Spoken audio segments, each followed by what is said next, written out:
Professional football in America is a special game, a unique game.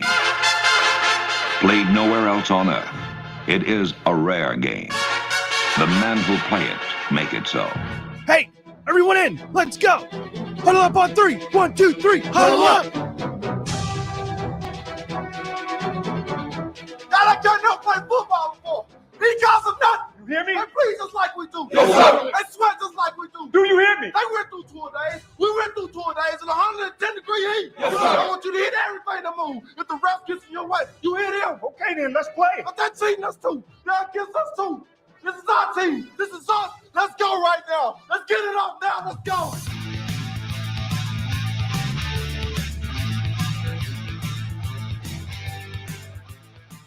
Back-to-back, man. You do not see this in college football. But the Georgia Bulldogs bludgeoned their way to back-to-back. Glory, glory, Georgia, as the fight song says.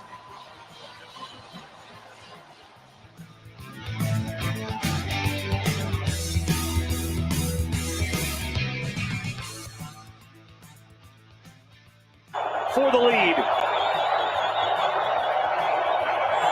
Butker up, got it. And the Kansas City Chiefs have won Super Bowl 57. And now, welcome everyone to the Huddle Up Podcast. You are looking live. Hello, everyone. Welcome, Huddle Up Podcast. We are live. It is Tuesday, November the 21st, 2023. We're glad to welcome you back for another one. And we hope that you are getting ready for the Thanksgiving feast, the Thanksgiving week. If you do celebrate, we hope you are having a great week. If you do not celebrate, we still hope you're having a great week because that's just how nice we are here at the Huddle Up Podcast.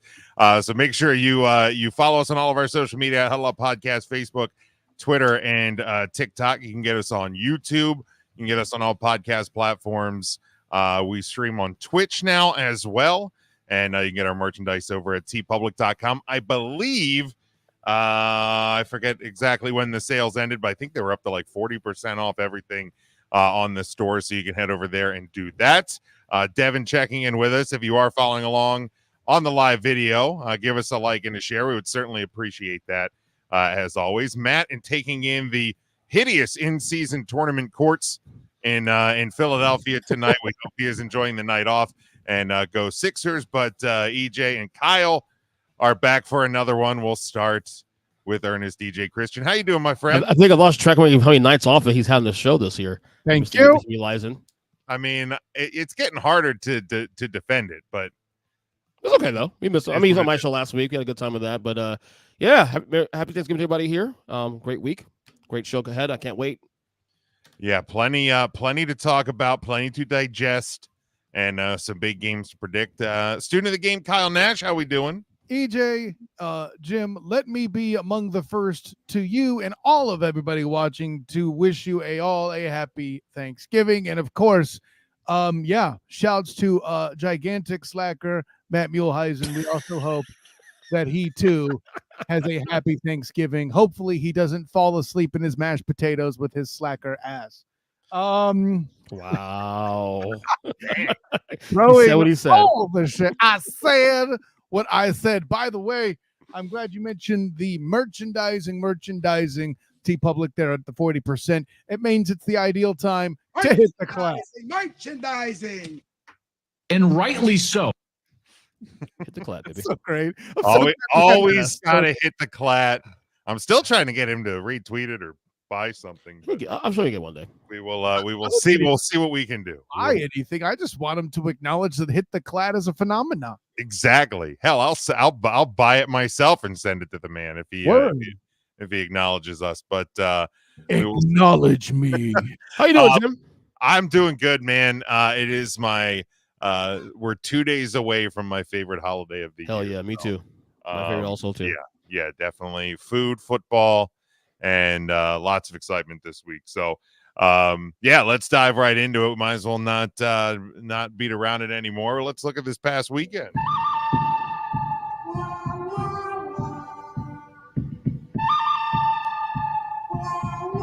we call that the student's eyebrow? I'm just asking. Yes. Instead of the people's eyebrow. Yes. As we do, as we open up the show each and every week, we look back at the good, the bad, and the ugly from the week that was. And EJ, we'll start with you. What was good this past weekend? Well, my good is actually from last night at the game, and I hate to say this because I hate this team with a passion, and all that. You know how I feel about that, Jim. But I got to give him his flowers, man. And the stats don't say anything about that because I get the stats are the stats. But Jalen Hurts last night, taking the opportunities he had late in that game and just making plays when you need to make plays in that environment, in that game, on that stage, the highest rated, biggest Monday football game by ratings in 25 years, by the way. I don't know if you saw that number I did today. Yeah. And Jalen Hurts, again, I think we can – I'm at a point now where I think Jalen Hurts elite. I think we're there. I think after last night's stage, I think we're there. Hold the hell on. Okay. Hold on. Yeah, Kyle, I'm go there. ahead. Go ahead, because I got some thoughts, but I'll let you go first. Yeah, he's not I'm even declared an MVP candidate on his own team. He's inferior to A.J. Brown, much like Tua to Tyreek Hill. That all being said, the stat line you got from Jalen Hurts is one that you would come to know and love from the Eagles if you're looking for their success. And I suppose I could argue that his interception on the night was the only stat that hurts if you're an Eagles fan. But yeah, no, listen, thank you. If last night's game got you there, you're doing it wrong. This is a guy that put MVP numbers in a Super Bowl. So for him to do what he did last night should not be a surprise to you or anyone, unless you happen to be a basketball analyst posing and is an NFL one. So there you go. Yeah, it just. What do you push back on exactly what I said there? The elite part, or I mean, obviously. The MVP conversation thing. For me, I don't know how a guy on, and I understand it was a come from behind win in Kansas City in the rain on a Monday night, blah, blah, blah, blah, blah. But like, I find it to be a strange discourse that a guy who has 150 yards, no touchdowns, and a pick gets elevated in the elite or not elite discussion, in the MVP discussion. Like that feels odd to me. It does. Like, not great, Bob. And like let's be honest too, if we can start having the conversation about what this year's Chiefs team isn't. Like, are they good? Yes. Are they one of the best teams in the AFC? Yes. But I don't think this team is on the level as the one last year. I mean, again, especially in the rain, but like they haven't been as crisp. No one has though this year, to be honest. Exactly. So why are we crowning Jalen Hurts when you're beating a team that is because I think we missed the fact that this year we started this year with this team losing a chunk of the staff after going to the Super Bowl. Okay, yes, they had moments where they had to work things out, but again, they're still 9-1, trying to figure out who the fuck they are still, and they're 9-1 still. Hurts. Jalen Hurts becomes elite because of it. But I think Jalen Hurts. These are the moments. Like, look, the numbers are numbers. Look, Mahomes didn't play much better either himself. He had a bad pick in that game as well too. And look, Mahomes deserves his flowers, obviously. I'm just saying. I think we've seen of football from this guy now through the last 2 years now, that if you're saying he's a top 3-4 quarterback in the league now, I'm okay with it now. Like, we have the Burrow, obviously. We have I don't know why you guys had him before the year. I can remember you guys had him before the year started, but I think he's there now. I think he's in that conversation now of among the Mahomes, the Burrows, and then you want to go put Lamar there and go right ahead, but he's right there, dude. I mean, he's right there now. I mean, the control of that game, didn't get rattled. Just the command of the field yesterday. Like the numbers are numbers. I don't care what shit about numbers. He gets it. The kid gets it. He's just so good what he does. And I'm fairly certain that I had him in my top 5 quarterbacks going into this season. Mm-hmm. Maybe which isn't exactly changing. So like, if you want to make the elite argument, if you're putting the top 5 quarterbacks in the NFL as the elite 5 or whatever, that's fine if you want to put that label on it. I don't think it's only 5 elite. I think it's only 2 or 3 really at this point. There's not 5. Maybe 4. Maybe 4. I mean, so I had him in my top 5. I think labeling quarterbacks as elite has been a silly argument since since they started doing it with Flacco and Eli Manning. It's a silly silly application of the word, but like there's nothing to me that he's done this year or last night that elevates him to a level he wasn't before, though. I guess that's my point. So 2 things that need to come in. A, to EJ's credit, the Chiefs are a defensive team this year. Those are the facts of the case. So I think that actually helps EJ's argument slightly. However, in no world is an elite quarterback not the best player at his position. And I can name 2 players in the form of Jason Kelsey as well as A.J. Brown, who are both better at their position than Jalen Hurts is. And again, this is not me saying Jalen Hurts is bad. We're right now, EJ Christian, having the same argument we had about a young Super Bowl winning Russell Carrington Wilson, in that at the time I said he was overrated, not bad, because apparently when you say overrated, everybody assumes you think someone sucks, and that's not the case. People really need to understand what that word means, because I've used that word to describe, and Devin, earmuff it for me a second in the comments, to describe the Dolphins for the last month-ish. And I've had people fire back at me about that. They're saying, well, the Dolphins are good. I'm like, I didn't say they weren't. But like, people are ready to crown them when they put up 70 against the Broncos, and myself included. I did that incorrectly. I have since course corrected on them. A lot of people haven't. They're overrated. They are good, but they're overrated, and they have yet to prove it against the big competition. Let me ask you this then, adding to the conversation, because we've been having this discussion about MVP candidates now for the last couple of weeks, and I think we don't give enough credit to just how wide open a lot of these things are. Coach of the year, wide open this year. The MVP conversation, wide open. I mean, and only now we're talking about quarterbacks the last couple of weeks in the conversation. For the whole year, we've been talking about Tyreek Hill and A.J. Brown and Chris McCaffrey and all that stuff. I think Jalen Hurts is now in the conversation now. No, I would disagree. You're doing it wrong. We had this conversation on the Snoo the Game report. Bing! Yeah. So, by the way, gentlemen, I need to have you all know that the Bing has followed me out of the show into not only the Night Shit podcast, the Black Rightly so, and not only in the Total Football Tuesday I did with Drew Rillingham earlier, but my radio call-in I did Monday with 1540 The Fan with my guy Mark Moses on the Mark Moses show. Even he is picking. That's right. Wow, it's gone. The game, gentlemen. We are changing the game. I am assimilating people like the goddamn Borg. And where did it start? Right here on the Huddle Up podcast. Here. That's correct. Bing. But that's what you did there. Yeah, I'm not ready to sign off on Jalen Hurts as MVP. Conversation top 5. Listen, he's easily, at worst, he's a top 7 quarterback, and even the biggest hater would have him at the top 10 at this point. You would have to say, you should, right? Yeah. I mean, you're lying to yourself if you don't. Here's what I'll say. I don't know. Oz Bagels as last night has him as the favorite. I disagree with that 100%. Yo, yeah, that's if I'm doing a top 5 list, he's probably my top 5 list at this point now. I mean, here's the thing. I would vote his number 1 wide receiver before I voted him. As mentioned earlier, A.J. Brown. Yes. So to me, he can't win it because A.J. Brown. If an Eagle is going to win it, it should be A.J. Brown at this point. Yeah, because no one will vote for an offensive lineman, but that's another conversation. Well, I mean, yeah, in a more perfect world, Jason Kelsey would win the MVP if an Eagle's winning it. But unfortunately, that's probably not going to happen. I mean, he does touch the ball every play, gentlemen. He does. Literally. He does. Kyle, what was your good from this past weekend? Yeah, no, a lot of stuff going on there. I like that Jalen Hurts did make the good. That was great until EJ the bejesus out of it and threw off the entire goddamn rotation.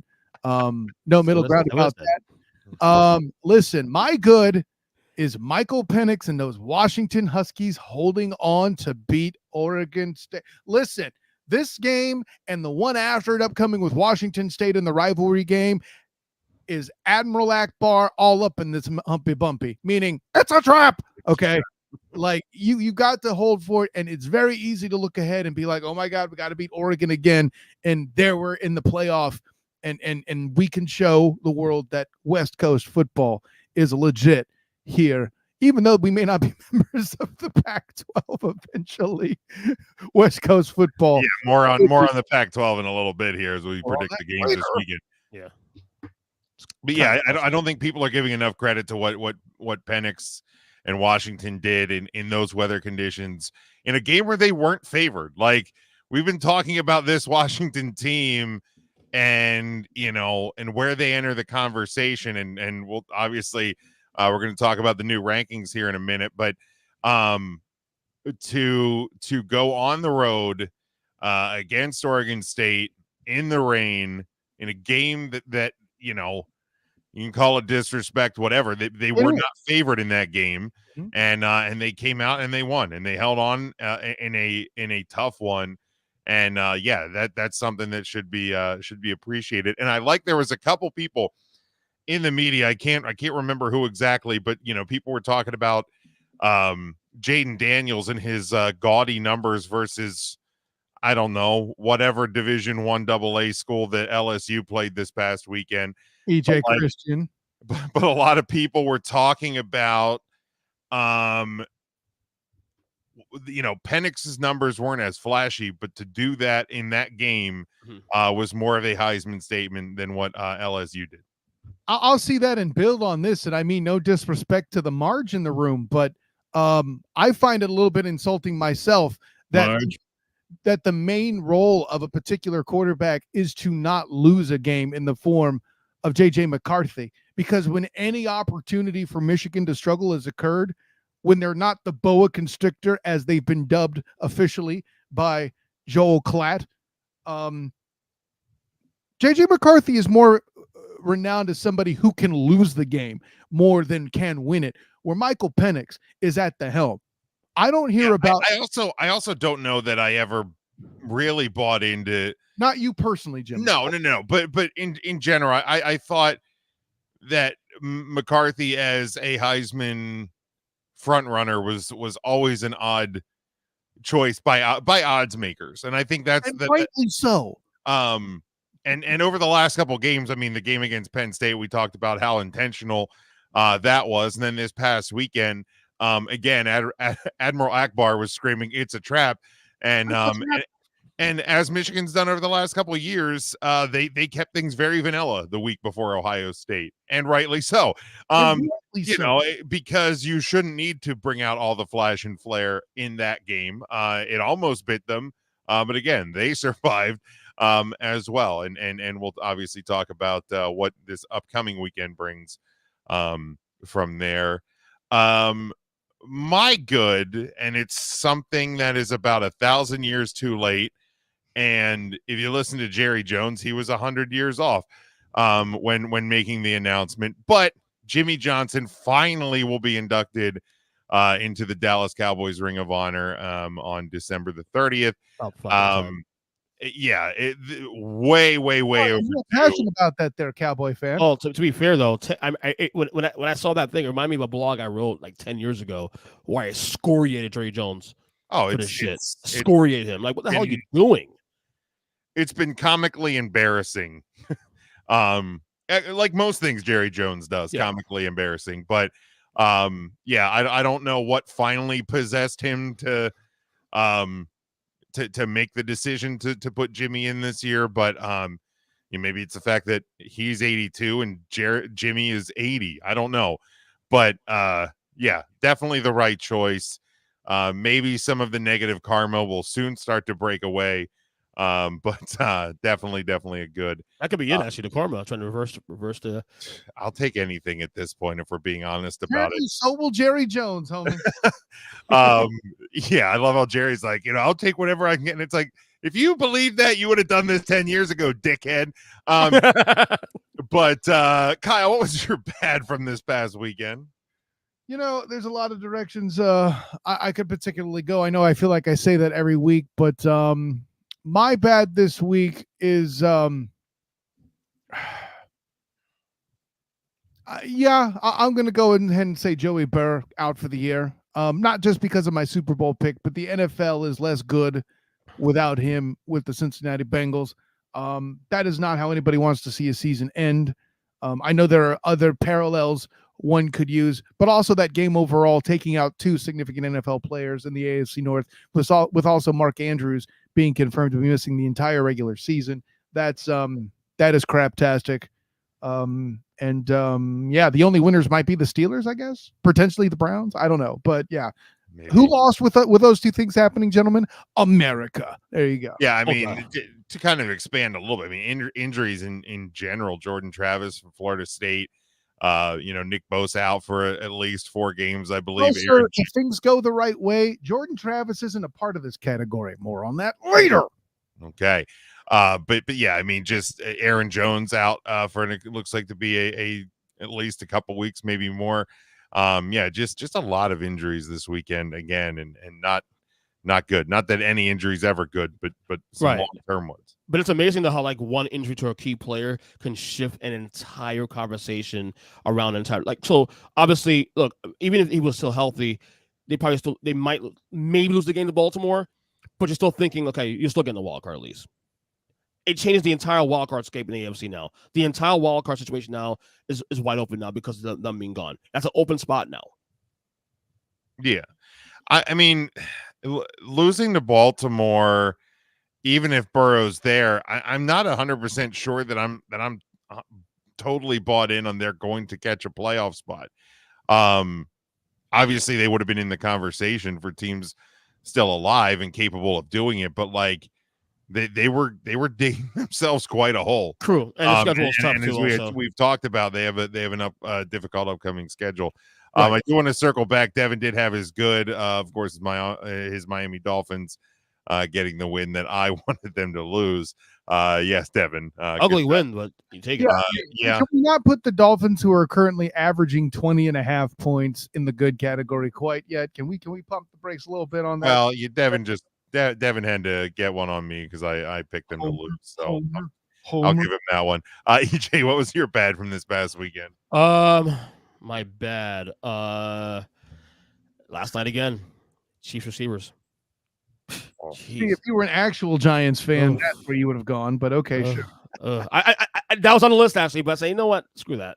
Yeah, he's done that for 4 weeks. I'll give him. I'm over it now. I'll give him credit for finally not being. Yeah, no, because they were elevated from ugly to bad. You know what I mean? No, the Chiefs receivers last night. I mean, I know it's more than just the drops. I mean, Mahomes had a bad pick in the end zone. Kelsey had a bad fumble in the red zone. Look, I don't want to knock the Eagles and say they didn't win this game because they took the opportunities they had and ran with it. But it does feel like the Chiefs lost this game because if Kelsey on that drive, they score on that touchdown, they're up 24-7. And that game was probably over at that point. Okay. So the Kelsey fumble really changed the game, to be honest with you, I would say. And then, I think the Mahomes pick was a big momentum swing as well because the Eagles had been marching. And even then, man, the ball go down and it's in the end zone. I mean, there, you know, that's 14 plus points potentially on this one. And the MVP, I mean, Mahomes threw a beautiful ball to MVS down the field, and then even the 4th and 25 at the end of the game, right in the was it 84? What was his name is? Forgot his name. Right in the numbers, right in his hands. Boom. Brutal. So, I mean, again, the analysis about KC is, are they in trouble or what's wrong with their offense? Well, if you just catch the ball like you're supposed to, like as though you're in high school, but you're fine. That is a valid question then. Right. If receivers can't catch balls that are hitting them in the hands. I mean, look, you're never going to truly replace Tyreek Hill, but the decision to try to put Kadarius Toney and Valdez Scandling as that dude, maybe not your best business decision, Kansas City. Maybe should be NFL then. I mean, if you can't do something that you learn in Pop Warner or in high school football, then what are you doing? I mean, catch the ball and you win these games. That's simple. If we could pump the brakes just a tad bit. Big talk coming from a Giants fan. Well, I mean, where's that guy? Who's the Giants fan? Calm down, Kyle. Allegedly. Anyways, calm down, Kyle. Can we pump? Allegedly. Speaking of calming down, can we remember that this is in fact the Super Bowl defending champion Chiefs we're talking about here? Okay. Oh, yeah. They made plenty of catches last year. I think this is just kind of a funk. However, I think we're in a situation where I can officially rewrite a certain song by Little John. Drops. Like, I think that's a thing that could happen. I said while I was recording the Irish NFL show with my guy Cullen from Cork. I said to him that the Chiefs lead the NFL in drops. They have so many drops. I would find more drops there than in an Irish rain, So right. I thought that was. Let me be clear though, Kyle, about this though. Having said all what I said there and what you said there too, also, I'm not concerned with the Chiefs. It's not a philosophy problem. It's not a running wrong plays and that they're not gelling. It's just They just can't catch the fucking ball. I mean, They do that, then they're they're back in the Super Bowl. It's just that simple. So I'm not really worried about the team long term. right. Nobody's saying they're missing the playoffs. That's all I'm saying. Right. Okay, maybe not every single game goes through Arrowhead. Okay, are you betting Patrick Mahomes II at this point? Nope. Next question. So I'm not worried about the Chiefs. Just catch the ball. That's it. We're on to Cincinnati if we're talking about teams that we're worried about. See what I did there? You did. My bad is Kareem Jackson for the Broncos. Ooh, I'm glad you brought First off, that should have been a penalty. I mean, everybody wants to say, like, how are you going to suspend a guy on a play that wasn't a penalty? Okay, separate the two. The referee should have thrown the damn flag. There's no reason. Wait. Are you trying to tell me an NFL official made a mistake, Jim Neese? I know, right? Hard to believe, isn't it? But penalties should have been thrown there. But regardless, you have a guy who has had a history of hits like this, continuing to not learn, continuing to launch himself. I mean, I argue, I don't know what the official NFL rulebook says about the repeat suspensions, but I argue it should have been longer for Jackson, but he sits for 4 games. And like, and that's the thing. I mean, we see it college, we see it in NFL, and I know people don't like ejections and people don't like suspensions and this and that, but if you really want to take away stuff like that, I still think you have to start hitting guys a little bit harder, Your partner where it counts, you know. Mhm.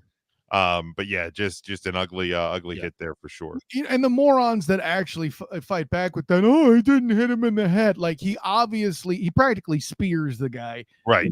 And really, I think that fine in particular, Jim, is less about protecting the offensive player, even though it's a hell of a hit on the guy. It hits him in the chest. I get that. I think that's more about protecting the defense and encouraging coaches to get off their dead butts and properly legislate how to hit. I think that's where we're at with that particular one. This is the league trying to protect guys from themselves. That was horrible for him. And again, it's not just about hurting the guy on the other end. It's about protecting the guys who are going out for the big hits constantly and not using proper damn form. Yeah, 100%. 100%. All right, EJ, what was your ugly from the weekend that was? Well, you teased it a little while ago. Jordan Travis, man. I mean, you're literally just 2 games from possibly going to the playoff in your final year in college football, and you worked hard to get here. This team went from shit to being back to in the picture of being a championship team possibly, and this happens. And again, it's not even in a game that it was in North Alabama. I mean, it's sad. It's sad. I mean, I don't know what to tell you, man. It's the timing is awful. I feel bad for him and his family, obviously. His career is obviously over in Florida State now because it's his last year, in Florida State. I mean, obviously, rankings aside, we'll get to the rankings in a second. It's awful timing, but we'll see what happens. But praying for his family, obviously, and him. Yeah. There are 2 names I heard, and it's dependent on how old you were when I heard them during that day. If you were over a certain age, we'll say over 45 or over 50, you said Joe Theismann. Yes. If you were under that and you resided in the state of Florida and actually followed the Noles and or UCF, you said Mackenzie Milton. Those are injuries tantamount to that, and I think those are accurate descriptions and comparisons to what we saw with Jordan Travis. Yeah. And if you haven't seen it, by God, don't. Yeah. It's damn nasty. And yeah, we can only send out, the well wishes to him. Yeah. And those great kid too. What I understand, really good kid. So sad. No, I talked to him in pressers. He's cool. Oh, really? Nice. Okay. Yeah, and I mean, in a way, to Kyle's point, I hate seeing so many people share the video. You don't need to share the video. Yeah. But also I saw a lot of discourse about, Florida State shouldn't have been playing him in that game. You can't do that. Yeah. Stop. Yeah. At no point in the history of time have especially in college, are you going to bench a perfectly healthy, not suspended star quarterback, star player of any position in a game, regardless of opponent. Like it could very easily have happened in a game against LSU, against Florida, against Miami. Like the opponent is irrelevant. So yeah, that discourse needed to stop as well. But especially in a league where style points matter, Jim. right, Thank you. exactly, Good point. Yes, exactly. When and we've talked about it for weeks. That margin of 4 to 5 in or out is that window is tight, and more on that in a second. Yeah, no reason to not play him. we haven't. I mean, we had a playoff for almost 10 years now. We've never had 5 unbeaten teams this late in the year. Now, obviously, it's going to come to end this Saturday, but 5 teams going to Thanksgiving weekend—that's unheard of. So, yeah, absolutely. Kyle, what was your ugly? It's hard to kind of follow up with what EJ did there too. I feel kind of silly attempting to do that. I mean, you guys have both laid the foundation nicely, but I'm just going to go back to, I know it's a cheap one, but Harbaugh basically being in a position now where he's accepting the suspension outright and it's official. Yeah, they at least know it's coming, but this is absolutely asinine that the investigation is incomplete, yet the punishment is already levied, and that's complete trash. Effing coward. The head of the Big Ten conference, all that other stuff, as you have already very nicely put, but you two already handled what I think are the other things worthy of ugly. And so I'll go this way with that. Yeah, and to Kyle's to the point on that, and a lot of people not really understanding, and they're like, oh, Michigan has changed their tune, and this doesn't prove anything. The decision to take the bullshit punishment from the Big Ten is a business decision by Michigan, because it was becoming evident to them, and from things I've read out of some beat writers in Ann Arbor, that the temporary restraining order was not going to be granted. The injunction, right? So the suspension was going to hold.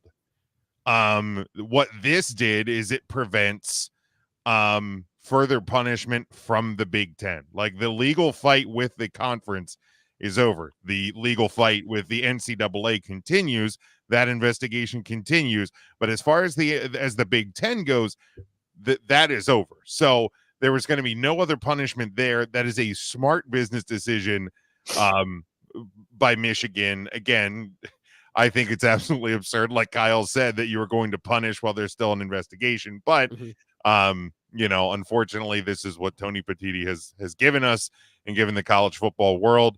But I like the way Michigan has gone about it, is now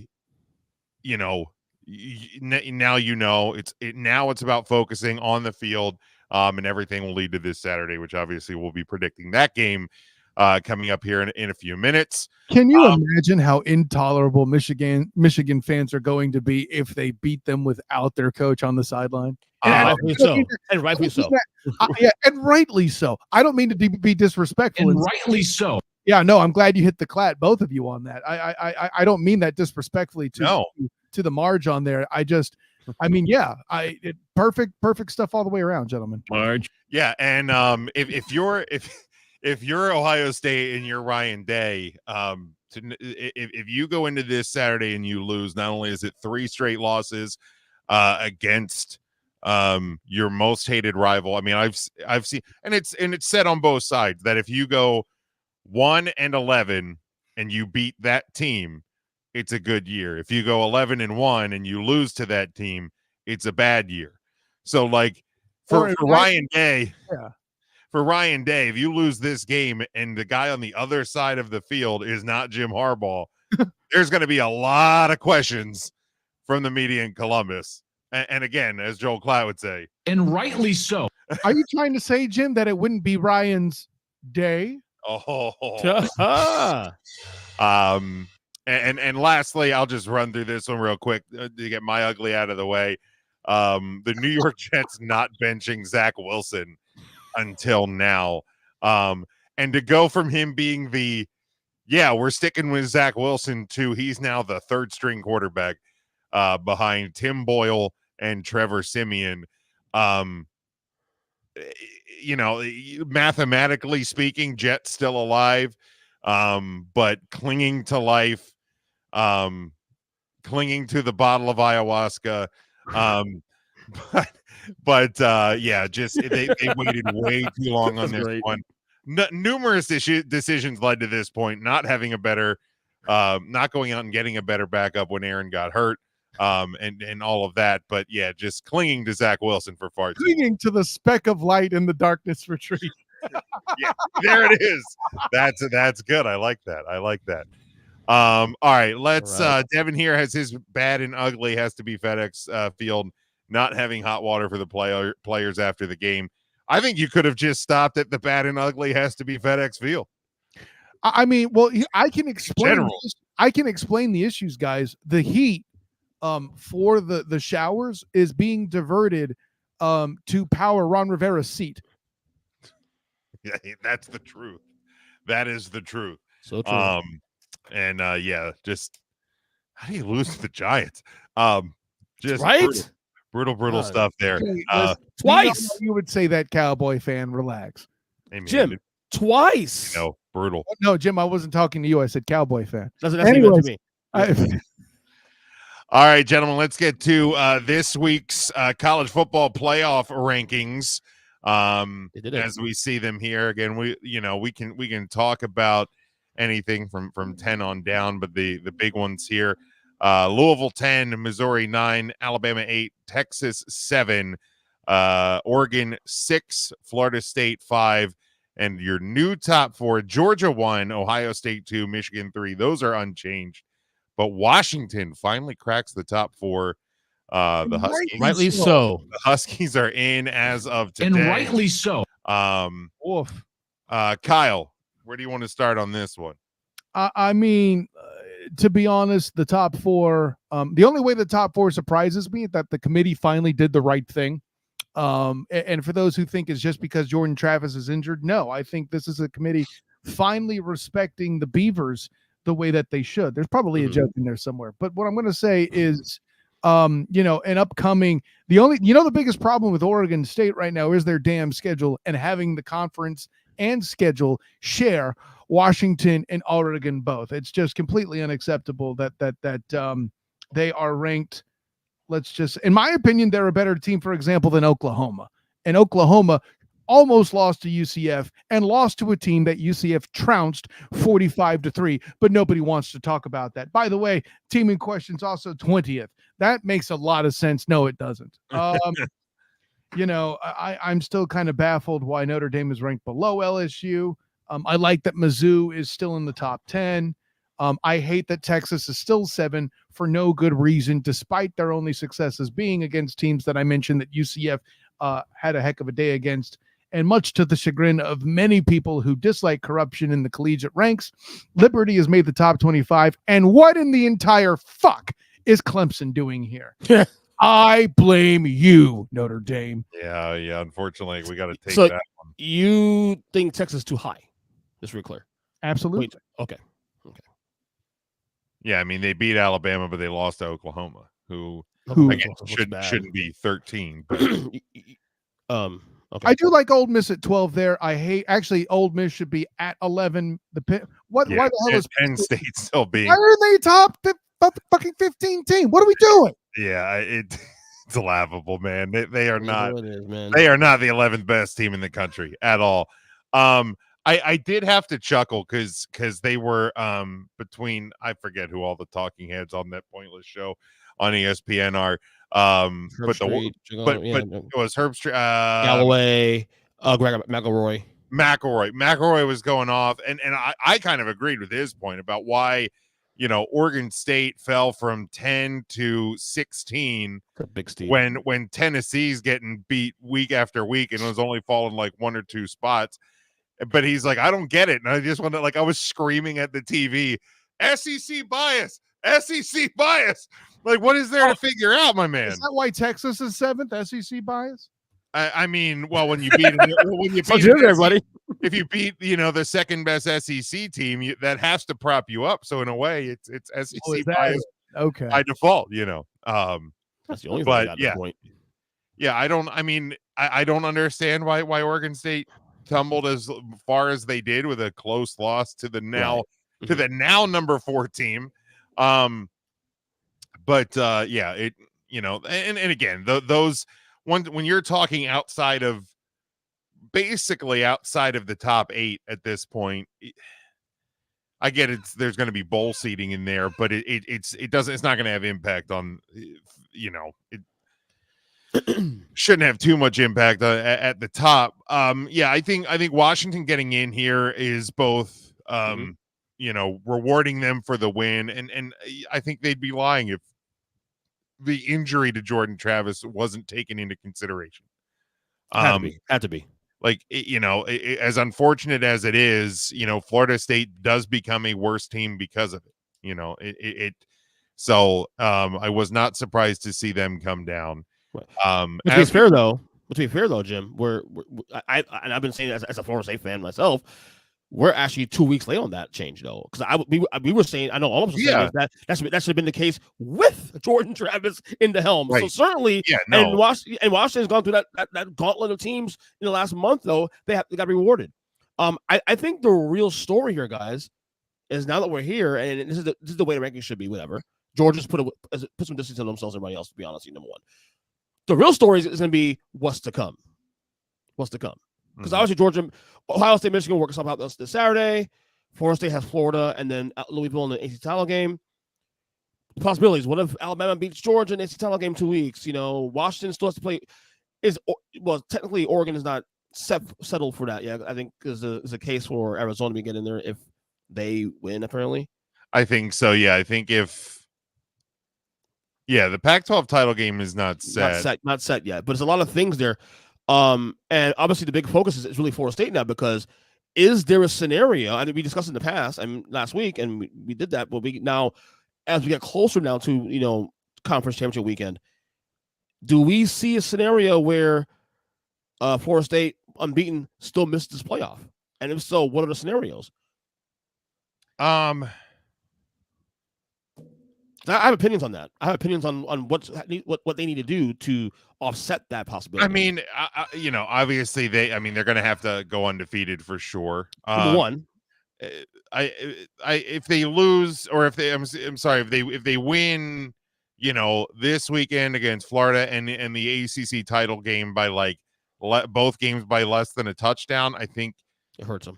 Depending how the Pac-12 title game goes, and the SEC title game goes, and how the game goes this weekend, there may be some trouble there. But if Florida State takes care of business, if they barely will get in. I do still think they will get in. Right. If they barely beat a top 10 Louisville team, because that's exactly where they belong in the rankings, and I blame you. Of course, with the backup quarterback, they'll advance with the Cardinal throws phenomenon. Yeah, I mean, and here's the thing. I think there's a possibility, depending on how the ACC title game goes and how everything shakes out. And I'm afraid to say this because I don't want the shrapnel from Kyle's head exploding, but depending on how, if Texas loses, if Washington wins, if let's say both Michigan and Ohio State lose, if Louisville upsets, if chaos reigns supreme and Louisville upsets Florida State in the ACC title game, I'm just saying. Shrapnel. I just want to see his reaction. Shrapnel. No, which I don't think it's going to happen. I think Florida State's going to take care of you business. You shouldn't want it to happen, Jim. You know who loses? America. Why would you? He's a Notre Dame fan. He doesn't give a shit. He's looking at the chaos. I don't give a fuck, Kyle. I'm the one of the. Well, I guess there's one team at this point that I want to win the national title, and they're sitting at 3 by proxy, right? By marriage. Yeah, I'm married into this with a capital Maze M. That was good. Oh shit! I just realized what color Marge's hair is. It's perfect. No, I think Georgia's going to win out. I do think Michigan's going to win out. I think Washington's going to win out. There's your 1. There's your 2. There's your 3.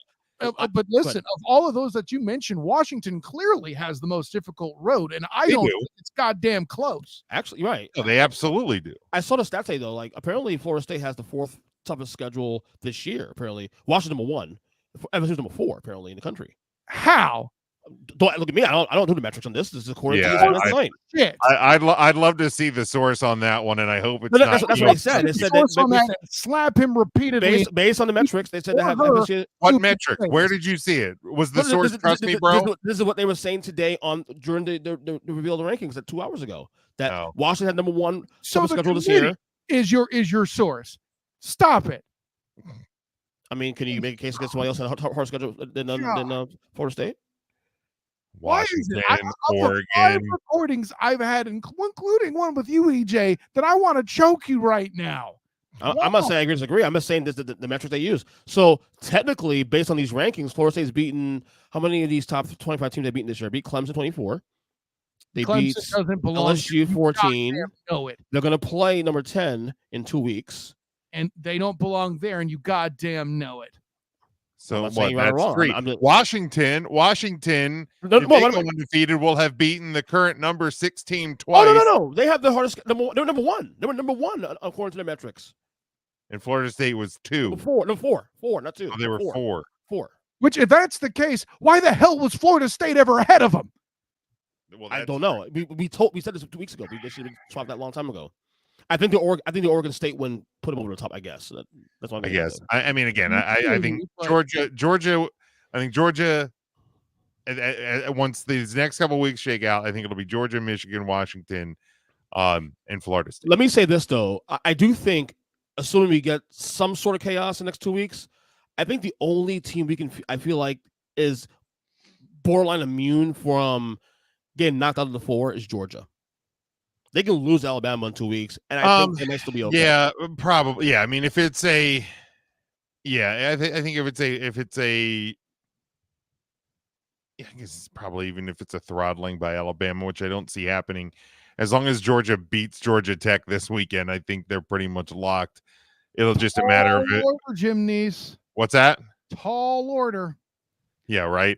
It'll just be a matter if it's 1 or 4. Probably 4. I know the game I'm cheering for right now for in-state stuff. I am a Kentucky fan this week, and I hope the Wildcats eat the damn Cardinal. Playing Louisville this weekend. Yeah. God. I got to root for Louisville because I need that strength of schedule to help. Yeah, you do. Yeah, you need Louisville. You would. I have no choice, dude. That's my team. Shut up, Solar. Hey, both make me kind of sick. I'm not gonna front. Okay, well then let's play out a fun scenario. Let's assume Georgia wins out. Let's assume Michigan wins out. Let's assume Washington wins out. Yep, that's 3. Yep. Okay. Let's say Louisville. Then we're just talking about who gets into the 4 spot. Let's say Louisville loses this weekend but beats Florida State in the they cancel each other out in the ACC title game. Mm-hmm. Hello, Oregon. So is it Oregon sneaking into the 4 spot? Is it Ohio State sneaking into the 4 spot? Is it Big 12 champion Texas sneaking into the 4 spot? You just said it. Because the other 2 won't have championships, and we've been told by the committee that matters, allegedly. So Georgia, you said Georgia won, right? Georgia did win their game. Allegedly. That was the lead, right. Georgia, Michigan, Washington all win out. We have the other teams fighting for spot number 4 should Louisville fall this weekend. Right. Well, then it would, I agree with you, Kyle. I think Texas would find their way in because of the Big 12 championship. It would be Oregon because Oregon would have lost to Washington again in the scenario. They would have got. They would have 2 losses. Right. So 2 would. Oh no, they wouldn't. Okay, well then let's. So Georgia wins out, Michigan wins out. Yeah. Louisville loses this weekend, but beats Florida State. Oregon beats Washington in the Pac-12 title game. Do both of those teams get in if it's close? Oregon gets in, yes. Texas gets in along with Oregon. Would get in. So Oregon would go to 3. Texas would get to 4. Correct. I don't know. I also don't know about that. For clarity, the only way that I see Texas getting in is as a 4. Let me be clear. I feel like though I feel like Washington's resume, though, may actually save him in that scenario. EJ Christian, this committee has not respected Washington's resume until this goddamn week. If they lose to Oregon, that is done. good point. But they couldn't use the Oregon win early in the year as an advantage plus the resume. No, because they haven't done it before. They now. haven't done it yet. Why would they start now? And especially in a scenario where Oregon wins big over Washington, it's out the goddamn window, buddy. If it's close, maybe. But maybe still no, because no. Because no, I'm thinking about TCU last year when they Yeah. lost their game and they still got in. Remember they lost the Big 12 game and they still got in. No. I remember the entire that, and I see the juxtaposition you're trying to make. The thing is, there's more cream at the top this year than there was last year. Yeah, we got to remember last year was a year where pretty much everything below 3 and 4, really the bottom really fell out at the end of the season. Correct. Which really caused the chaos that it resulted in Ohio State backdooring in. Well, you just said it there too. Also, I think Ohio State might be the 4th team actually. No. It sucks. I mean, you would need Texas to lose in the Big 12 title game. You would need, the Pac-12 game to be a blowout because again, Ohio State's going to be sitting there idle on championship weekend, right? Which won't be overlooked. And again, with more. It's been overlooked before. It has more quality at the top this year. I think would keep them out without chaos starting this week. So that scenario, Georgia's unbeaten. You said right, or Georgia's still unbeaten, Michigan unbeaten, and then you said Washington unbeaten still. No, he's saying if Washington lost in the conference championship to Oregon, who's the third unbeaten that lasts? There isn't. There's the 2 unbeaten only in the scenario. Right. Oh. Well, and because in that scenario, we were assuming that Florida State loses to Louisville. Louisville had lost to Kentucky. Texas already has a loss. Bama would then have 2 losses. Washington with a loss. Oregon's got a loss already. Yeah, it would be 2 undefeated teams at the top. In this scenario, it's really a 3. Yes, 3. It's really 3 teams you're considering. It's Ohio State. Ohio State wouldn't get in. It would be Oregon and Texas. They would let in the other conference. Texas, the other one, right? Yeah. It would only get really hairy if Texas lost to Oklahoma. No, to Kyle's point, Texas might really be the serious case there. Well, Texas being locked in that 7 spot for the last since the playoff rankings have come out every week has told us that they are going to be the last one in if things above them get silly. That's what the committee's told us. Right. So that doesn't mean they'll be consistent, but hey, true. What do you expect from a committee of a bunch of active athletic directors? I say Ohio State because of the fact that the committee always finds a way to get their asses in there just because. Just because. No, okay. You're citing 2 seasons, one where they got in over conference champion Penn State, where Ohio State should have that year. Where Ohio State was the better team. Penn Correct. State fans can get mad at me all they want. Shut the fuck up and deal with it. Damn. Last year they got in because of everything. Again, everything below that 4 Fucking spot. USC fucked the up. bottom that fell out. Thank you, Utah. The bottom that I blame you. And Alabama having 2 losses. I blame Brian Kelly. So that's why Ohio State got in last year. I thought Ohio State should have been in last year. I'll be honest. I mean, if it wasn't for Marvin Harrison Jr.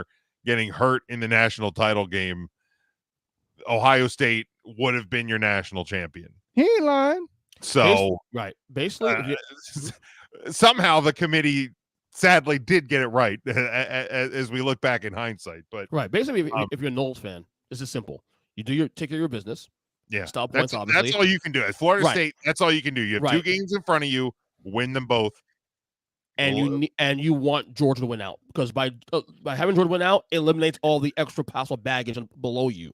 So by Georgia winning out, Georgia to win out. Yeah, you want Georgia Texas, to win out. Bama.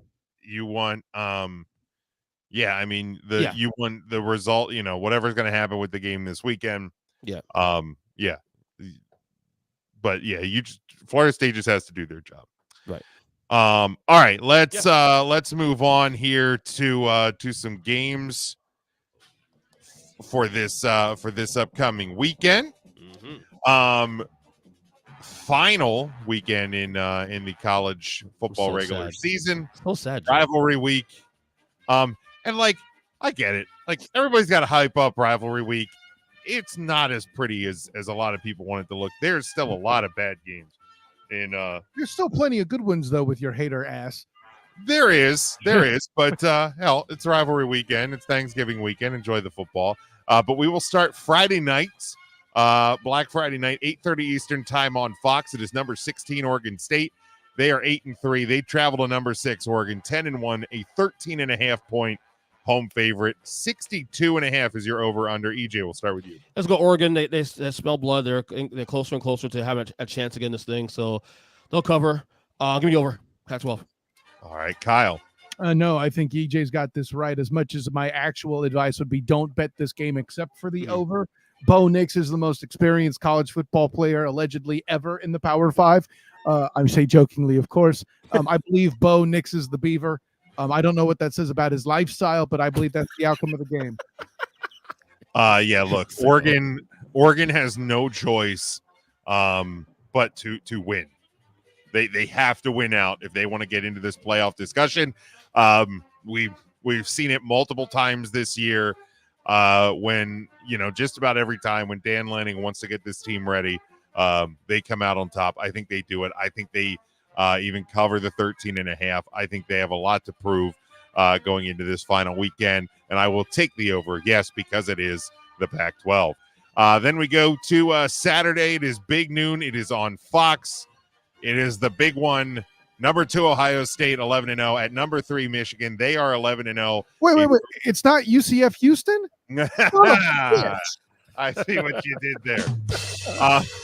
At number 3, Michigan, who is 11-0 and a 3.5 point home favorite. 46 is your over-under on this one, Kyle. Will Jim be on the sidelines? I would say nah. Anyways, listen, I know that was bad, but it's the best I can do. I already made the Ryan Day joke, man. I'm sorry. By the way, will him being on the sidelines matter? Nah. I have Michigan. I'm going to go under here. I believe the boa constrictor will keep the score low. Yeah. So there I am, Michigan in the under. EJ. Yeah, I'm with you too. I have exactly Michigan and the under. When this comes to they lose to a team without the head coach, wouldn't that actually hurt them perception-wise in the rankings too? Also, It should hurt them. No, I don't think the committee pays enough attention to that. But anyway, I agree with you 100%, Kyle, on that. Give me Michigan and the under, and Ryan Day's seat might get hot just because Ohio State fans are stupid. It's not. I mean, Ohio State fans are stupid. I'm not going to say that they're not. He's sitting right up there for him, ladies and gentlemen. The seat gets hot because it's 3 straight losses against Michigan, and it's resulting in 3 non-Big Ten championships. Okay, if the seat gets hot at all, which I don't really think it realistically gets that hot, but that's why, because you lose 3 times to Michigan, 1 time without their head coach, and that I think is what is going to happen. If you think I'm picking against Michigan in this game, you have not been paying attention throughout this season. So give me the Michigan Wolverines to cover the 3.5. But I will take the under as well. I think the ground game is going to be the big key in this one. Is there a song that matches your sentiment here? In this case, regarding the Buckeyes for this game, you're once, twice, 3 times a loser. Anyway, I like that. All right, then we go to the Iron Bowl. Number 8 Alabama, 10-1, a 14.5 point road favorite at 6-5 Auburn. Who, like I said, hosting the game. 49 is your over under on this one. Saturday, 3:30 Eastern time on CBS. EJ, I think this will be a blowout, but I'll take Auburn on a backdoor cover late at 14.5. So like a slight cover. Slight cover, yeah. So I'll give Auburn points, but it won't be a close game. Okay. I'll be a Bama control game, and I'll take the over on this one. A slight cover. Is that like a loincloth? What are we talking about here? It's just a light blanket. It's just a little chilly. Iron Bowl, baby. A windbreaker, yes. Listen, I don't agree. I believe the most intriguing game involving Auburn that will take place this week will actually be UCF women's basketball that beat them just this past Monday. Boom! Hashtag blackandgoldbanner.com. There you go. Yeah, this is a blowout. I got Bama doing the thing. Over? Sure.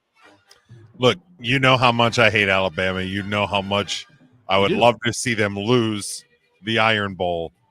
It's just not going to happen, man. It really is. Even with Tommy Rees calling those offensive plays, it will not happen. Alabama is just that much better than Auburn. They win. I think they even cover the 14.5. Auburn stinks. I'm going to go under. I don't know if Auburn's going to be able to score enough to get it to the over. All right, then we go. If this is the Iron Bowl, does EJ picking that make him the Iron Knoll? I'm asking. Oh, I like that. I don't hate that. Speaking of the Knolls, number 5, Florida State, 11-0. They are a 6.5-point road favorite at Florida, who is 5-6. 50 is your over-under on this one. Saturday, 7:00 Eastern time on ESPN. Kyle. I'm giving up less than a touchdown. Yeah, I got the Knolls. Sure. Give me the over. No, give me the over. I screw it. Yeah, the over. I had to think about that. I'll probably regret it, but yeah, Billy Napier will be playing for his job here.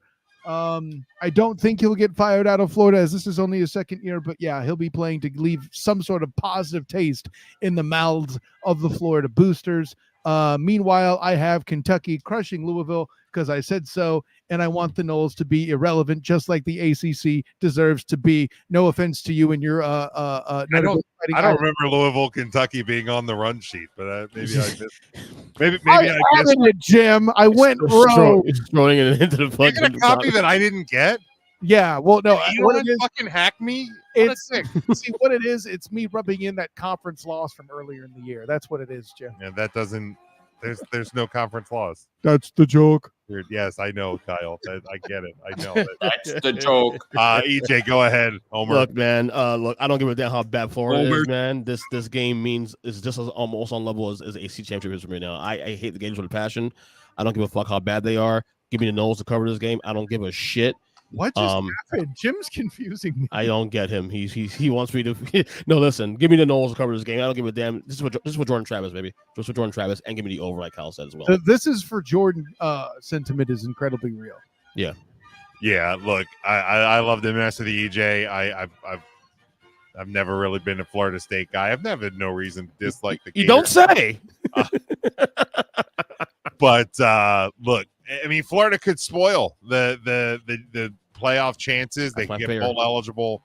I just don't see it happening. Well, and wings could sprout out of your butt, Jim, and all that would do is then lead the Cardinals to get ranked even higher than they should be. I didn't mean right this minute. It takes a few days. Well, you never know.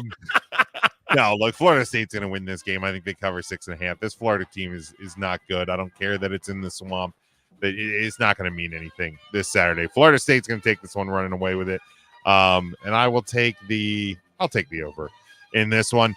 And then lastly, gentlemen, and the reason I pick this, I don't pick a lot of games with, sub 500 teams where both teams are unranked, but this is the final regular season game of the Pac-12 in college football.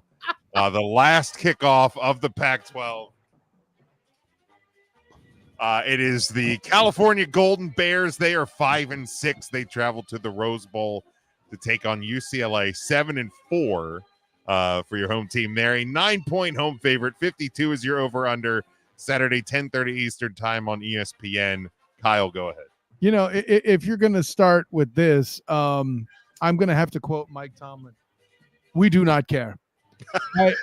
What the hell are we doing here? I know you're mocking the Pac-12. And rightly so, but yeah, I don't know. Thank you for the setup for the Mike Tomlin joke, I guess is what I'm saying here. As much as people want to talk about Chip Kelly being on the hot seat, I think that's stupid. It's beyond stupid. I'm sorry, it is beyond stupid. You want to put any coach from California on the hot seat? Probably the guy that got beaten by UCLA last weekend, but. You're not. Oh, that Abraham Lincoln? Yeah, Abraham Lincoln. What the hell? Anyways, yeah, no, give me Chip Kelly to handle business and hopefully retain his job with 8 wins there and probably 9 upcoming, depending on his bowl. Pac-12, give me the over. All right, EJ. You know, for all the shit we get in Pac-12 through the years on this show and on various podcasts through the last 10 years, I'm kind of depressed And now. This is rightly over. so. You're right. I'm kind of depressed now, given the year we had this year, the Pac-12, the send-off. This was a great year for the Pac-12. Yeah, they actually. put on a good show. The Great teams show. at the top of the Pac-12 put on a good absolutely. show to go out. Even a little bit of Colorado tease earlier. You remember that? No, Stop that. All right. No. Anyway, those wheels didn't fall off. They got blown off. yes. But honestly, I'm kind of depressed a little bit now. But show what's going on. UCLA covers. Give me the over. Yeah, I mean, and look, the Colorado thing, it looked great at the start of the year. Everybody was talking about it. Colorado, they won the year. They're going back to the Big 12, where they can probably, when you bring in more transfers, are going to be right in the conversation right there with Texas and Oklahoma leaving. Like it's the shakeup is real, and it's going to be wild to watch in real time. But yeah, I mean, it is. Look, I've always grown up, it was the Pac-10 for years. We're old enough to remember the Pac-10, gentlemen. But Pac-12 going away. What a game to send it off on. But what better place than the Rose Bowl, for being honest about it, for the last Pac-12 game. But give me UCLA. Cal's not very good. Give me them to win. To cover the 9 and absolutely take the over. It's the Pac-12, for goodness sakes. Exactly. So take that and run with it as we transition right into the National Football League and our predictions there. No bye weeks this week, as it is games scattered across 5 different days. Jesus. Hate. 4 different days in the National Football League. Thursday, Friday, Sunday, Monday. Yeah. Hate the NFL doing Black Friday games. I don't like it. Neither. Yeah, I am not a fan of it either. That will be the Dolphins and the Jets. We will not be picking that one, but we start. And boy, how the turntables in the NFC North. It is the 4-6 Packers traveling to, for the first time since JFK was in office, the 8-2 Detroit Lions, who are 7.5-point home favorite. 47 is your over/under. This one, Thanksgiving, noon 30 Eastern time on Fox. EJ. It's funny you said JFK because tomorrow will be 60 years since he got shot and killed. Insane, man. Jeez. Insane. You said that. That being said, Lions win this game, but division optics, we saw it with the Bears this past week. That was a little bit of a scare. Give me Packers on the points here. This will be a competitive game, actually. But Detroit's win this game. Packers on the points, and I get the under in this one. All right, Kyle. I think you scoff at Goff and the Lions. I think you just had a bad game for a guy that you once had as an MVP candidate. You certainly have turned tail on him. What I'm trying to tell you is this: Man Campbell comes out. He won't have a whole lot of turkey because he and his Lions will be busy eating kneecaps. Give me the Lions. I'll take the over so Goff can scoff at EJ's hate. Yeah, give me my Lions, man. Let's roar on a Thanksgiving day. I will take the Lions. I think they cover the 7.5, and I will take the over as well. Then we go to Thanksgiving night, 8:20 Eastern time on NBC. It's the 7-3 San Francisco 49ers, a 6.5-point road favorite at the 6-4 Seattle Seahawks. 43 is your over under on this one. Kyle, I'll start with you. 6.5 is a lot of damn points. Don't bet this game, though, is still my response. The Niners still have entirely too many weapons and too many players on defense as well for me to take the Seahawks seriously in this game. And I know they have a great home crowd. I've experienced it personally, but so too do the Niners travel well. Listen, easily the best rivalry in the West Coast in the NFL, and it's not bleeding close. For my money, I'm still getting... I'll say the Niners, but I wouldn't be surprised if I missed it here. That being said, give me the under. I believe the Niners will control the tempo of the game and do a lot to keep Geno and company off balance. All right, EJ. I'll say Niners covering with a lot more confidence than Kyle, who's a Niners fan, allegedly. Niners cover the game. Does that mean I said a slight cover? Is that what it said? Slight. Yeah. No, I'm confident. No, Niners are back. They're back. Well, Trent Williams is healthy. Exactly. They're back. And they need this win, too, because remember, they got to keep pace with Philadelphia now. Because there's a big, they're playing about 2-3 weeks from now. So They got to keep pace. So Niners are covering this game. When they're playing in January might come up, Chief. That's a good point. Yeah, and give me over in this game. Brock Purdy's back. I'll take a 43 is a low number, but Seattle struggled to, and I get it was a road game, but they struggled to put up points against the Rams. I have a hard time believing, and I don't know the status of Geno Smith. I know he was banged up in that game. As of yesterday, Pete Carroll says he thinks he'll play. Okay. So unsure. Yeah. I'm not trusting Drew Lock against the 49ers. So I will predict the under in this one as we sit today. Even with 6.5 points, like I do think the Niners obviously the better team here. I think they cover the 6.5, but I will take the under in that one. Devin had Detroit in the under. He has the 49ers in the over in this one. Then we go to Sunday, 1:00 Eastern time on CBS. It is the 7-3 Jacksonville Jaguars. They're a 1.5 point road favorite at the 6-4 Houston Texans. All of a sudden, what a game in the AFC. Oh my Lord! Who would have had this one as a hot game in week number 12 when we were back in the preseason? Put your hands down. You're all fucking liars. 48.5 is your over-under on this one. EJ, I'll start with you. It's the game of the week right now, honestly. Look at this whole slate. It's the game of the week. It really is. Because if Houston wins this game, guess who's in first place in the AFC South? Unreal. It's unbelievable. But you got to crawl, we can walk, guys. Jags, I like the Jags still in this game. Give me the Jags to slightly win this game and give me the under. All right, Kyle? The correct answer is do not bet this game. Yes. Stay away. Far away. Yeah, don't even do over-under on this. I have no idea what's going to happen. Calvin Ridley's unpredictable, and the Texans in this game will not have a lot of things that they got in the game at Everbank. For example, a fullback is not going to return a goddamn kickoff. That's not going to happen, okay?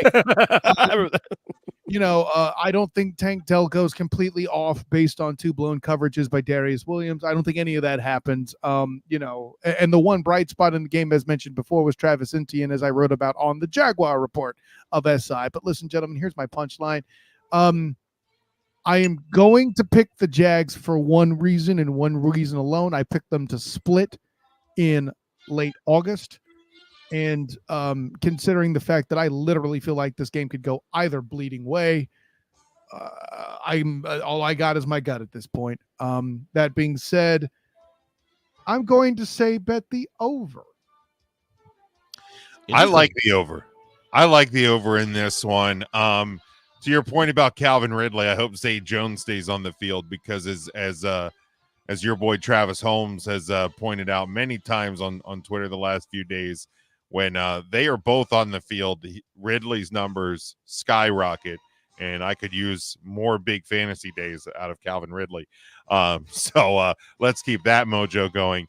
Yeah, man. Obviously, it's hard to pick a Texans cover when it's 1.5. I mean, I get it that it is possible, but I do think the Jags will win this game. Definitely going to be close. This is going to be a fun battle. Texans going to further prove that that the first 10 games of the year have not been a fluke for them.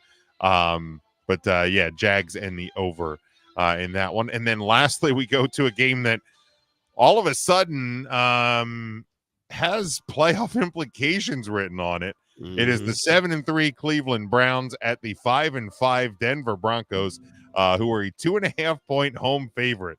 What?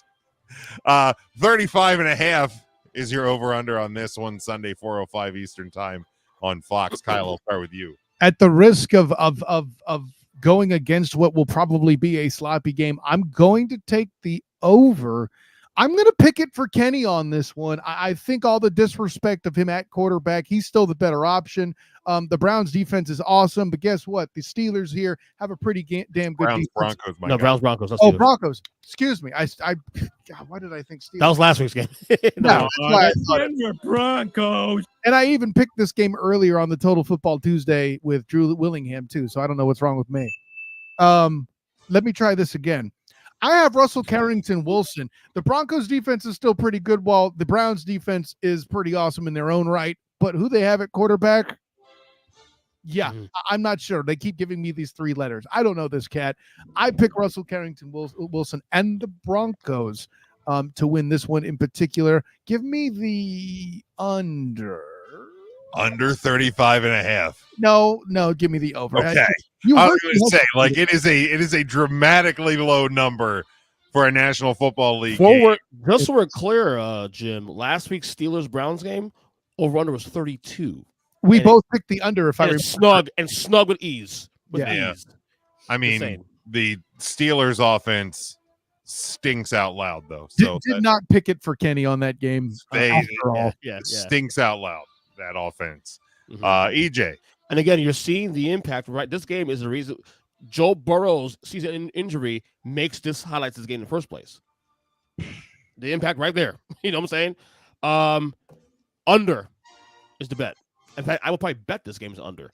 You know what? I like Denver. I do. Russell Wilson's back. He's about 3/4 way back to what he was in Seattle. I see he's been good most of the year, but now they're winning games now on top of that. Winning.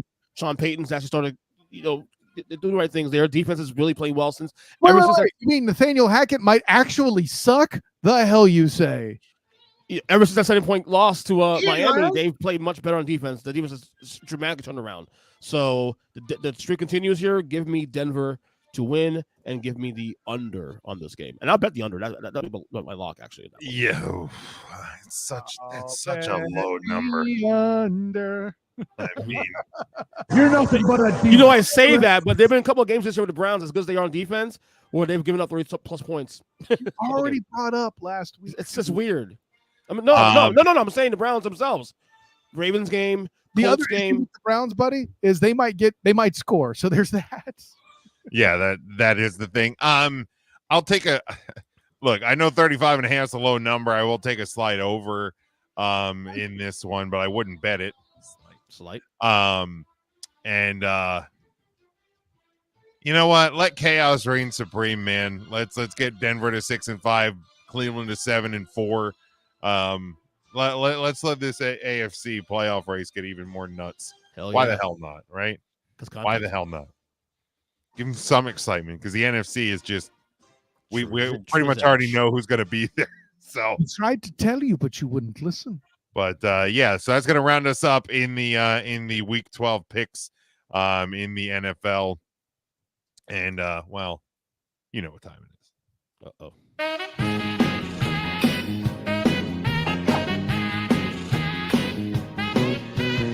Kyle's really getting into it this week. I'm telling you, it's groovy. All right, as we do each and every week, we look at EJ's power rankings, his top 10, his bottom 5. To block the screen. On the video, yes, Kyle, make sure you only look at the right side of the screen. We got shakeups. EJ, who's your bottom 5 this week? We got shakeups this week on both sides. Let's get to the bottom 5 first. At number 28, we got the Bears. 29, my Giants actually moved up because number 30, those piece of shit Commanders. Red Tails. Yeah, Red Tails, whatever. Lose Giants twice. Yeah, that happens. 31, Patriots off a bye. And 32, the Panthers remain on the bottom of the barrel. So, folks, what do you think about this one? Ernest Christian coming out like Ron Jeremy and nailing it. I'm a big fan. Well done, sir. Excellent. Jim? The only team that I have in there that you don't is the Falcons. I have the Bears just outside of the bottom 5. The Falcons is an intriguing choice. Mm-hmm. They were close. They were considered, buddy. I will say that. I can't argue with them. I mean, I still have the Giants at 31 because you guys are so bad you can't even lose properly this season. So yeah. So but yeah, I'm not gonna squabble. I struggle with this too because I had the same idea, but you beat the Commanders lost to them twice this year, not once. I mean, I do have the Commanders. I have the Commanders in at 28. I have Commanders 28. The Fraud Cons 29. The Patriots at 30, Giants 31, and Panthers 32. Just so I can't be credited for only talking trash on EJ Christian, I think his logic of the sweep coming into play is absolutely correct. Carry on. Yeah, the only team I think Cardinals moved up actually. out of there, even while losing. I mean, I didn't have the Cardinals in my bottom 5 last week. They were 28 last week, but they moved up just because. And I think we campaigned to show how wrong you were to do that at the time. You did. You did. But I'll tell you what, I actually did my own like 32 team like rankings last week after the show, just for fun. And the Falcons are inching closer. They're like, I think, 27 and 26 last week. We're going to win the South, EJ Christian. They stink, and they're going back to Desmond Ridder. So, are they really? Yeah. Oh God. Man. Interesting. Get ready for number 30. Anyway, that'll be the next week. Cool. It's only getting worse. EJ, who's your top 10? Here we go. Top 10 more shakeups here. Well, at least at the bottom. Number 10. Oh my God. Look who's at number 10. The Texans. Number 9, the Browns. 8, Dolphins. 7, Jaguars. 6, Cowboys. 5, Lions. 4, Ravens. Well, top 4 is pretty much the same as last week. Top 5 really. 5 Lions. 4 Ravens. 3 Niners. 2 Chiefs. 1 Eagles. I mean, look. Cut off the top 4. That's a Super Bowl tier right there. Top 4 right there. Mm-hmm. Lions, knock on the door. It's Cowboys. Got to win some games. But there it is. I mean, the shakers on the bottom, really, to be honest with you. I agree with about 98.6% of this. The top 10 or the whole thing?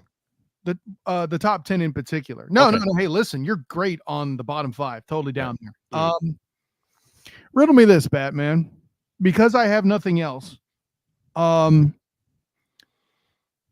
I can go on record saying the Browns beat at least 2 really good teams. Mm-hmm. How many really good teams have the Dolphins beaten? Not really none.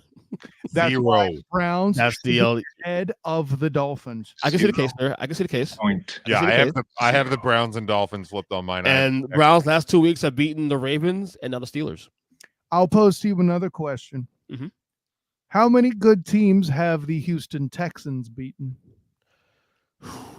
Well, they beat the Jags once this year, right? They did, and quite convincingly. Bengals were good. The Bengals pre-Burrow injury, so you've given me 2 already. By the way, may I have the 0.0 again, Jim? 0.0.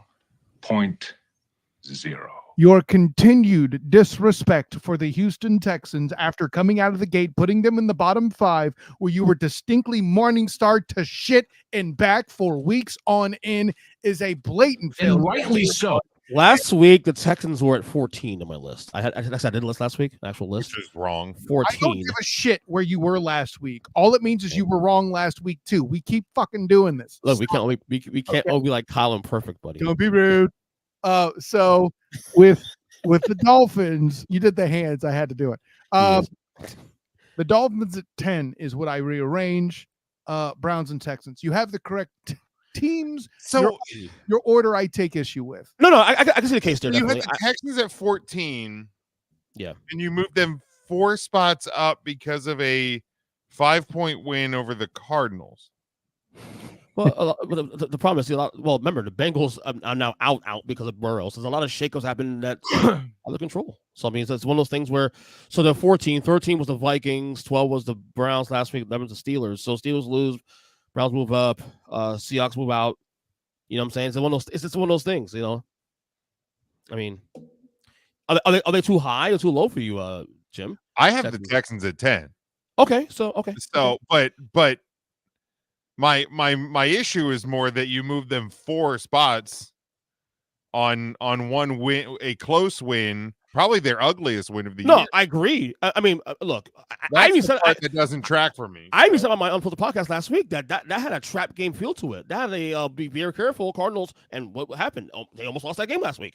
But a lot of it too also had to come with the fact that Vikings lose.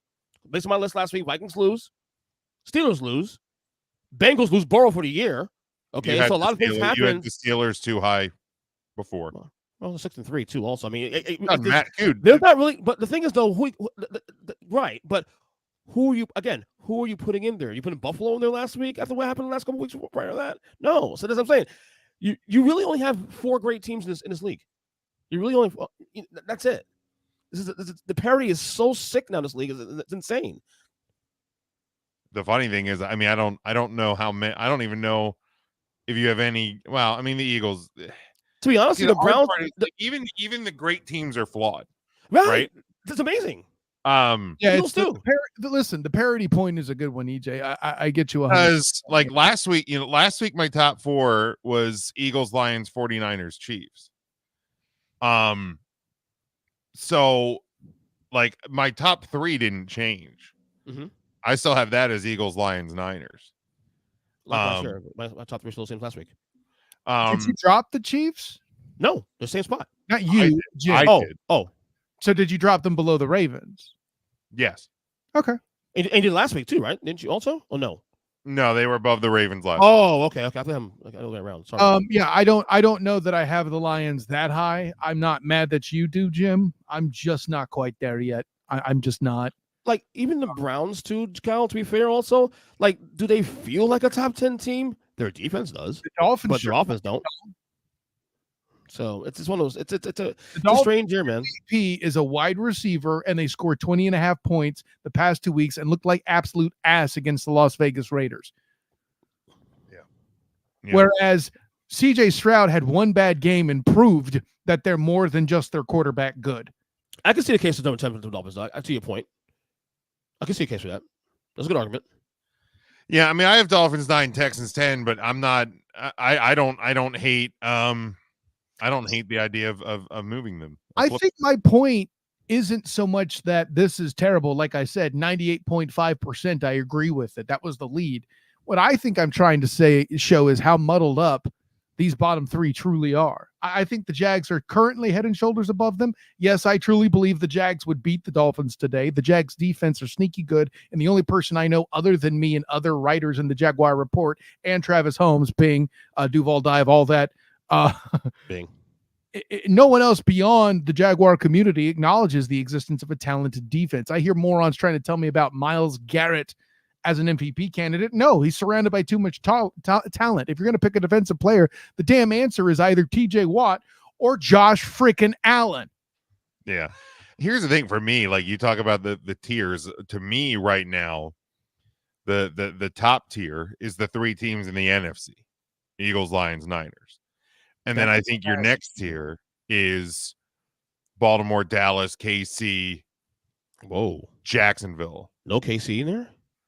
In your second tier. Really? No KC in the first tier? What do you say? Like Wow. right now, they feel like a team with a lot of questions. A lot of questions. More on that. Honestly, like, look, the offense, the defense is fine. It's not a defensive issue. It is an offensive issue. It is a wide receiver issue. And here's the thing. Yeah.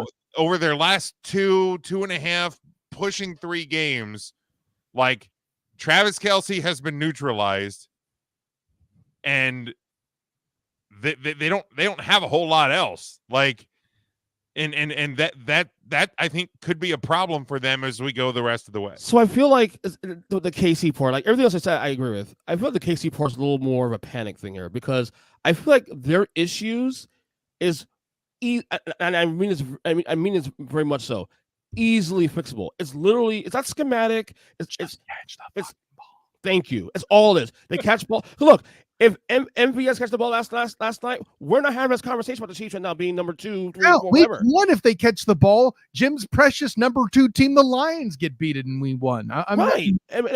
We'll literally drop balls. They drop didn't, balls. and we're in week 12, right? But it's not schematic.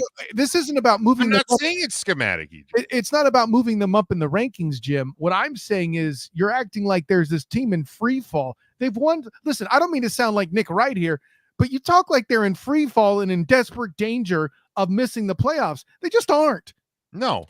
Right. No, because the teams in that second tier, Baltimore, Kansas City, Dallas, Jacksonville, those are all teams that are playoff locks. Okay. All right.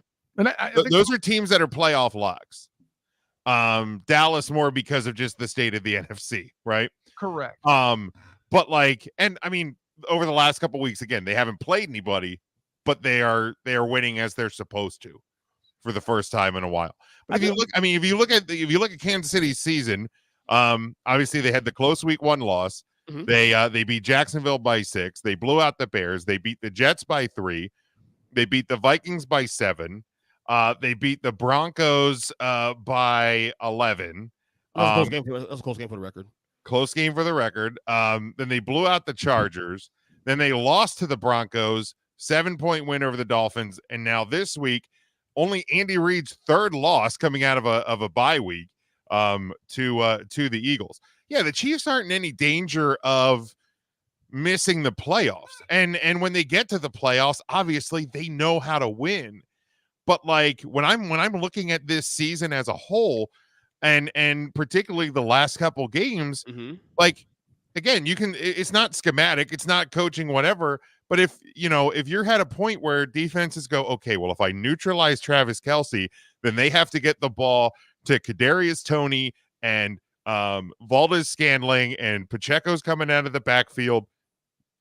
That's a whole lot easier to manage as a defense than when Tyreek Hill was once on the field.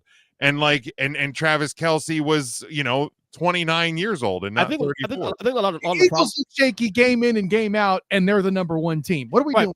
Right, but I also think a lot of it too also with the Chiefs, though. We gotten so used to the Chiefs being a certain way for the last 5 years, and we've seen a shift now from this team being this offensive juggernaut that couldn't stop teams for a long time. Remember, we had this conversation about the Chiefs were the fantastic offensive team that couldn't stop anybody. And all of a sudden, this team's reversed now to being let's say it, they're in the league defense now. They are. They're a top 5 defense in the league right now. Okay, we're not used to this now. They don't win. They don't win pretty like it used to. Now it's a little bit uglier now. We're not used to that. But again, their losses are literally just drop footballs. Like right. But that is my point, and that's why I have them in that second tier. Because when you have that tighter window, when you have that smaller margin of error, it is going to result in you being a quote unquote worse team. Because the thing is, when you were getting into these games that would become a shootout, if Mahomes had a minute and 10 seconds and one timeout, you were pretty damn certain that the Chiefs were winning that game. Okay. Unless something like last night. Now, if you get into one of those games, you're not so sure because those receivers are struggling to catch the football. I think my larger point, Jim, is this. Are the Chiefs more vulnerable now than ever? Yes, definitely. But I think they're the one team that deserves a pass on this stuff. I disagree. They are. They're only the defending Super Bowl champions. No big deal. They are. But again, the Dallas Cowboys in 1997 were the defending 3 Super Bowls in 4 years. And look what happens. Like, I'm not saying, look, again, I'm being hyperbolic on purpose, but and I'm not saying that like the Chiefs are in danger of all of a sudden missing the playoffs for 10 years or whatever. Quincy Carter is not walking through the door. I get it. But my point or Drew Henson is just because, and I pointed this out to you today when talking about the Philadelphia Eagles. Last year doesn't mean anything for this year. Like, I understand you want to trust them. Who do you trust? Hubba, hubba, hubba, money, money, money. Who do you trust, right? Who do you trust? Hubba, hubba, hubba, money, money, money. Who do you trust? But again, I'm going off of an 11-game sample, or 10, I guess, for Casey's point, because they had to buy a 10-game sample of what they've shown me this year, and they are not right now the same team. Now, again, if Toney and Valdez-Scantling and company start to find their hands and kind of get over this, the yips or whatever the hell you want to call it, then sure. Yeah, they're going to be fine.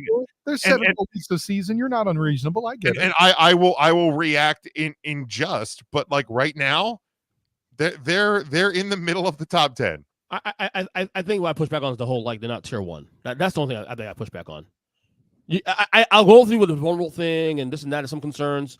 But to me, they're still tier 1 team, man. I mean, who's the quarterback, dude? That defense is elite. Doesn't matter. Catching footballs. It doesn't matter how good the quarterback is if the rest of the offense isn't holding up their end of the bargain. Look at Justin Herbert, for Christ's sake.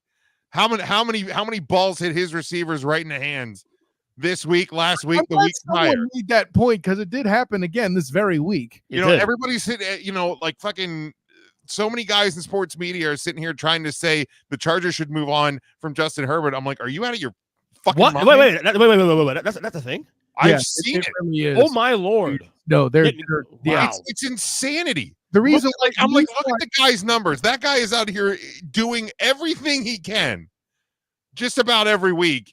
And guys are dropping the ball. You have a moron as a head coach who uses analytics to his detriment, and a defense that isn't very good. Like, stop it with the Justin Herbert stuff. But that's my point. Is it doesn't truly matter how great the quarterback is when you have problems with guys catching the ball and being able to complete the passes that your quarterback's throwing up. Like, really quickly, EJ, the analogy for how much the Justin Herbert criticism has gotten, it's just as bad as what used to happen to Tony Romo. And if there are any Giants fans in my ear reach, it would be tantamount to what happened to Eli Manning at times in his career. Yeah. Herbert, I think I even tweeted that on Monday, is Herbert's getting the full Romo treatment right now. That tracks. From an actual Cowboys fan. Right, as somebody who not on a level because of the different teams, Cowboys obviously versus the Chargers, but yeah. No, but again, the point is, like, if you look at what Herbert does, he's not the reason that his team's losing games. He's not. So again, Chiefs have the weeks 12 through 18 to course correct and help their receivers find some stickum. I don't know what they got to do. But to me, they're in the middle right now, and I'm not, and again, my top 3 teams are NFC. The Chiefs are my number 2 team in the AFC. So let's not.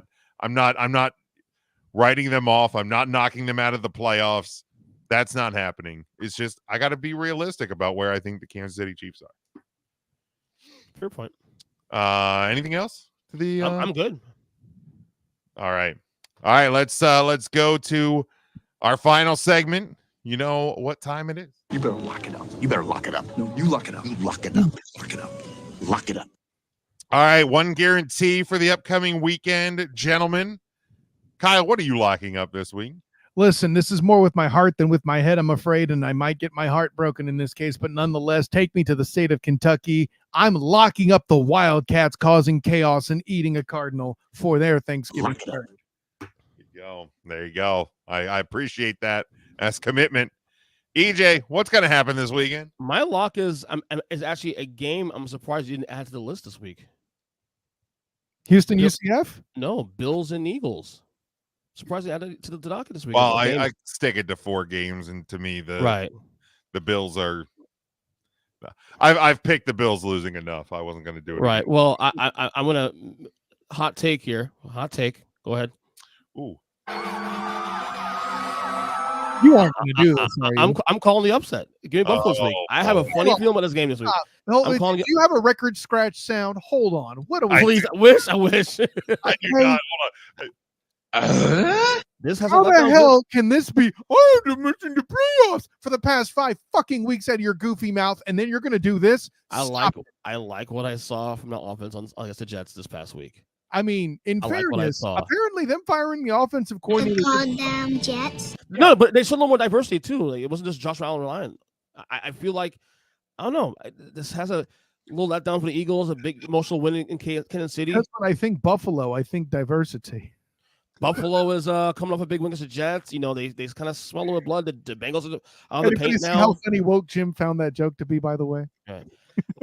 I'm gonna call it. I'm gonna call the Bills in an upset this week. Is my lock. God, I mean, I know you don't want to straddle the fence, but damn, okay, that doesn't mean you have to roll around in the snow.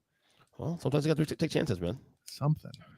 I mean, the sad thing about it is they are only one game out of a playoff spot, and I think Pittsburgh's going to find their way out. And not only that, Jim, Vegas respect here. They're only giving the Eagles a 3.5-point favorite. That's it. Is it in Buffalo? It's in Philadelphia. That's the point. Something smells. It's out of their goddamn mind. I mean, I guess you're going short week, blah blah blah blah. Emotional letdown, all of that. I guess, but I will be shocked if Buffalo wins. The disrespect for Jason Kelsey is real. Here's what I'll say. I won't be shocked if the Bills are winning at halftime. But what have I said about the Bills over the last 3 years? They don't finish games. Philly wins, but it's a second half comeback. For me, the Tim Boyle era begins. The New York Jets will keep their slim playoff hopes alive. by beating the Dolphins. You on do Black realize he has 3 touchdowns and 9 interceptions in the NFL, right? I said what I said, Kyle. What's the more shocking pick there, Kyle? Mine saying the Bills or him saying the Jets? I think both y'all motherfuckers rolling around in the snow. I mean, to be fair, all the Jets have to do is beat the overrated Dolphins. So Lock it up. I could see it though. Well, not the Jets. I can see the Jets eke something out. That defense is really good.